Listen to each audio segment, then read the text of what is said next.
नमस्कार मित्रांनो, या व्हिडिओमध्ये आपण काही महत्त्वाचे प्रश्न डिस्कस करणार आहे। त्यामुळे मित्रांनो आपल्याला व्हिडिओ शेवटपर्यंत बघायचा आहे। आपला व्हिडिओचा पहिला प्रश्न आहे, कोणता वायू गोबर गॅस आणि नॅचरल गॅस या दोन्हीमध्ये आढळतो? कोणता वायू जो काय गोबर गॅस त्याचबरोबर नॅचरल गॅस या दोन्हीमध्ये आढळतो? राईट आन्सर आहे ऑप्शन क्रमांक आहे मिथेन। लक्षात ठेवायचं आपल्याला, मिथेन वायू हा ज्वलनशील वायू आहे। याचं सूत्र काय आहे? CH4। काय आहे? CH4 लक्षात ठेवायचं आहे। पुढचा प्रश्न आहे आपल्यासमोर, कोणाच्या जन्मदिनी भारतामध्ये विज्ञान दिन म्हणून साजरा केला जातो? कोणाच्या जन्मदिनी भारतामध्ये विज्ञान दिन म्हणून साजरा केला जातो? राईट आन्सर आहे ऑप्शन क्रमांक आहे CV रमन। थोर भारताचे शास्त्रज्ञ कोण CV रमन यांच्या स्मरणार्थ प्रत्येक दिवशी बघा विज्ञान दिन साजरा केला जातो। केव्हा? 28 फेब्रुवारीला। पुढचा प्रश्न आहे, कोणत्या अवयवाच्या सदोष कार्यामुळे मधुमेह हा रोग होतो? काय प्रश्न आहे? तर राईट आन्सर बघा ऑप्शन क्रमांक बी, स्वादुपिंड। तर बघा शरीरामधील स्वादुपिंड अवयवामधून इन्सुलिन नावाचं संप्रेरक द्रव्य स्रवणे थांबून कमी होऊन हा आजार होतो। ऑप्शन क्रमांक बी याचं उत्तर होईल आपलं। माणसाच्या मांडीच्या हाडाची संज्ञा काय आहे? माणसाच्या मांडीच्या हाडास आपण काय म्हणतो? असं सुद्धा प्रश्न होईल। तर त्याला काय म्हणतो आपण? ऑप्शन क्रमांक आहे फिमर। काय म्हणतो? फिमर। सर्वात मोठं हाड हे एकपेशीय प्राण्यास आपण काय म्हणतो? एकपेशीय प्राण्यास आपण काय म्हणतो? ऑप्शन क्रमांक ए आदिजीव असे म्हणतो। त्याला आपण काय म्हणतो? आदिजीव असे एकपेशीय तर मित्रांनो आपल्या सर्वांना माहिती आहे अनअकॅडमी बद्दल। अनअकॅडमी हा भारतामधील सर्वात मोठा टॉप एज्युकेशनल प्लॅटफॉर्म बनलेला आहे आणि हे ॲप्लिकेशन डाउनलोड करण्यासाठी बघा तुम्हाला प्ले स्टोअरमध्ये जाऊन अनअकॅडमी सर्च करून अनअकॅडमी लर्निंग ॲप सर्च करून काय करायचं आपल्याला? डाउनलोड करायचं आहे। आणि बघा तुम्ही कोणता पण कोर्स घेतला त्या ठिकाणी म्हणून क्लास लावले तर 10% सूटसाठी आपला तुम्ही कुपन कोड यूज करू शकता। कुपन कोड कोणता आहे आपला? SMB 2020 SMB 2020 लक्षात ठेवा। तर या ठिकाणी मित्रांनो बघू शकता MHT CET 2021 ची लीडर्स बॅच आहे। यामध्ये आपण काय काय शिकणार आहेत?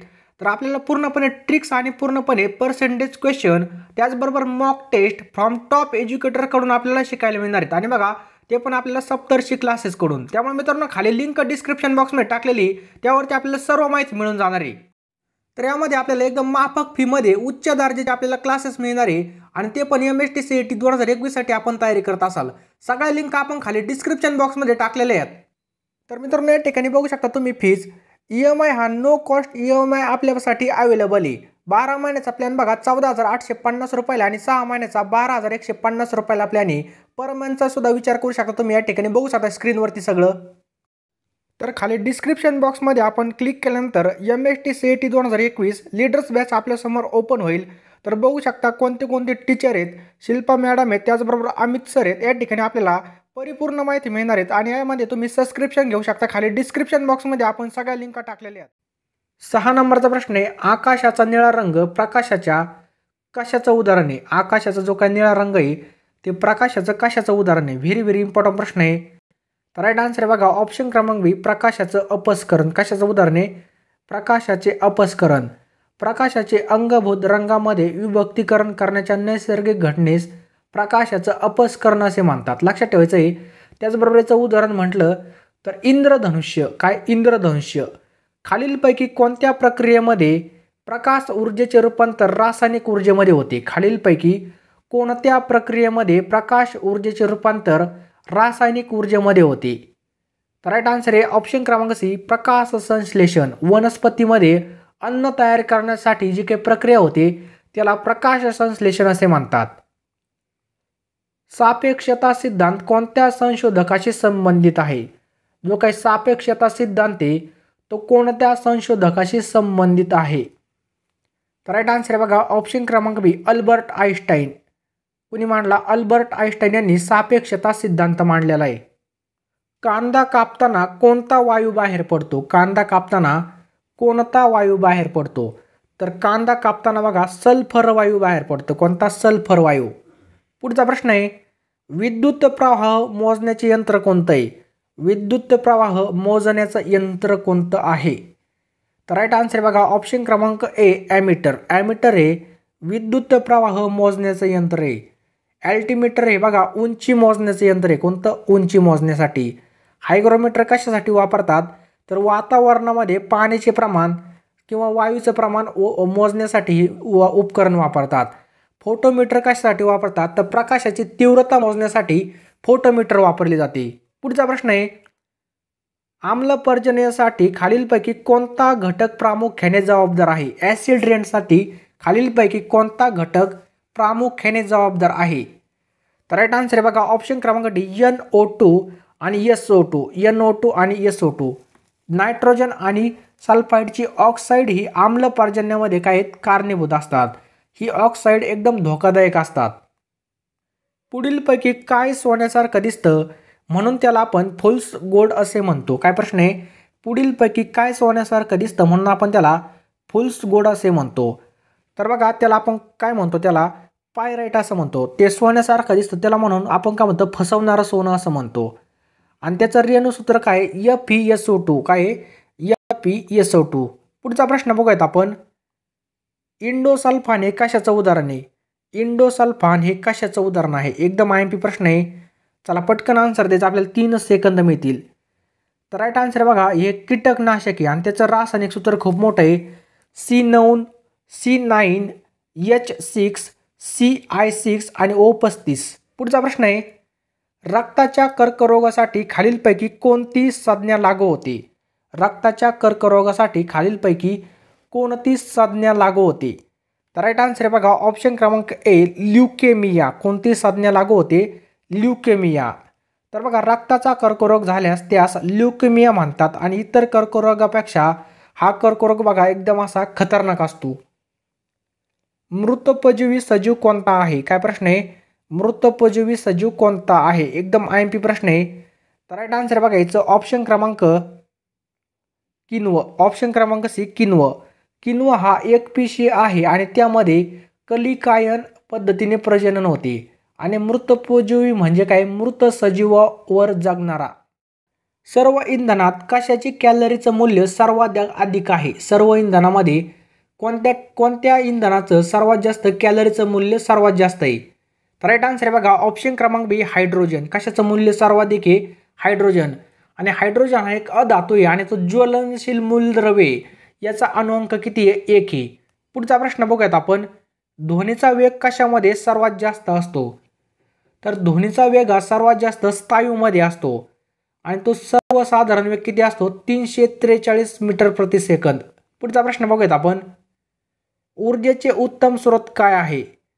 ऊर्जेचा उत्तम स्रोत काय आहे? तर कर्बोदके.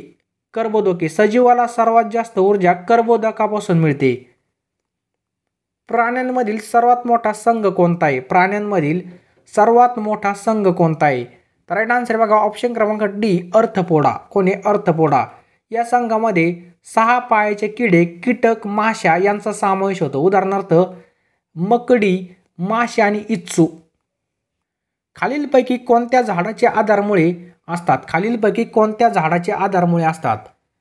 तर राईट आन्सर बघा याचं ऑप्शन क्रमांक सी मका. लक्षात ठेवायचं मका. मका या वनस्पतीला आधारमुळे असतात. जनावरांसाठी तसेच मानवांसाठी मका एक महत्त्वाचा खाद्यपदार्थ आहे. विश्वातील सर्वात तीव्र बल कोणतं आहे? जगातील सर्वात तीव्र बल कोणतं आहे? तर राईट आन्सर आहे ऑप्शन क्रमांक ए न्यूक्लिअर बल. कोणतं आहे? न्यूक्लिअर बल. न्यूक्लिअर बल अत्यंत तीव्र असून जग उद्ध्वस्त करण्याची याच्यामध्ये क्षमता आहे. अणुबॉम्ब, हायड्रोजन बॉम्ब याची भयानक रूप आहेत. आधुनिक जैव तंत्रज्ञान कशाच्या पातळीवर कार्य करते? आधुनिक जैव तंत्रज्ञान म्हणजेच बायोटेक्नॉलॉजी कशाच्या पातळीवर कार्य करते? राईट आन्सर आहे बघा ऑप्शन क्रमांक सी रेणू. 2 अणूंचा मिळून एक रेणू बनतो आणि पदार्थाचा सर्वात लहान कण म्हणजे काय? अणू होय. घरातील सर्व विद्युत उपकरणे कसे असतात? म्हणजे कोणत्या जोडणीने जोडलेले असतात? तर राईट आन्सर बघा याचं ऑप्शन क्रमांक बी समांतर जोडणी. समांतर जोडणी बघा विद्युत जोडणीचे एकूण 2 प्रकार असतात, एकसर जोडणी आणि समांतर जोडणी. 9वी 10वीला आपलं झालेलं आहे विज्ञानाच्या पुस्तकामध्ये. हेलिकॉप्टरचा शोध कोणत्या शास्त्रज्ञाने लावला होता? हेलिकॉप्टरचा शोध कोणत्या शास्त्रज्ञाने लावला होता? तर राईट आन्सर आहे बघा ऑप्शन क्रमांक डी सिस्कोरी. लक्षात ठेवा सिस्कोर्स्की. विमानाचा शोध कोणी लावला होता? तर बघा राईट बंधूंनी लावला होता. आणि वाफाचं इंजन कोणी शोध लावला होता? जेम्स वेट यांनी. बॅरोमीटर हे उपकरण काय मोजणीसाठी वापरतात? बॅरोमीटर हे उपकरण काय मोजणीसाठी वापरले जाते? व्हेरी व्हेरी इम्पॉर्टंट प्रश्न आहे. तर राईट आन्सर बघायचं ऑप्शन क्रमांक डी, वायूचा दाब. कशाचा दाब? वायूचा दाब मोजण्यासाठी बॅरोमीटर हे उपकरण वापरले जाते. वाफेवर चालणाऱ्या इंजिनाचा शोध कोणी लावला? तर आपण बघितलं जेम्स वॅट यांनी वाफेवर चालणाऱ्या इंजिनाचा शोध लावलेला आहे. तंबाखूजन्य पदार्थाच्या सेवनामुळे कोणता रोग होतो? तर बघा तंबाखूजन्य पदार्थाच्या सेवनामुळे आपल्या सर्वांना माहिती आहे कर्करोग किंवा त्याला आपण काय म्हणतो कॅन्सर होतो. डोळ्याच्या आरोग्यासाठी कोणतं जीवनसत्व महत्त्वाचं आहे? काय प्रश्न आहे आपला? डोळ्याच्या आरोग्यासाठी कोणतं जीवनसत्व महत्त्वाचं आहे? तर राईट आन्सर आहे ऑप्शन क्रमांक ए, व्हिटॅमिन ए. काय महत्त्वाचं आहे? Vitamin A. आणि जे काय जीवनसत्व अ असतं त्याला ए असतं, त्याला आपण काय म्हणतो रेटिनॉल असं म्हणतो. आणि या जीवनसत्व अभावी कोणता रोग होतो? तर रात आंधळेपणा हा रोग होतो. हिरव्या पालेभाज्या फळे यातून अ जीवनसत्व मिळतं. हायड्रोजन सल्फाइड काय आहे? हायड्रोजन सल्फाइड काय आहे? तर बघा हायड्रोजन सल्फाइड हे काय बघा क्षपमक काय बघा क्षपनक आहे. काय? क्षपनक. लक्षात ठेवायचं क्षपनक. हायड्रोजन सल्फाइड हा अत्यंत विषारी आणि ज्वलनशील वायू आहे. त्याचं रेणुसूत्र काय आहे? H2S. आणि मित्रांनो आता या प्रश्नाचं उत्तर खाली कमेंट बॉक्समध्ये टाईप करायचं आहे. कोवळ्या सूर्यप्रकाशातून कोणते जीवनसत्व मिळते? एकदम IMP प्रश्न आहे. याचं उत्तर खाली कमेंट बॉक्समध्ये टाईप करा, सर्वांना फायदा होईल. त्याचबरोबर आपलं टेलिग्राम चॅनल नक्की जॉईन करा आणि इंस्टाग्रामला सुद्धा फॉलो करू शकता.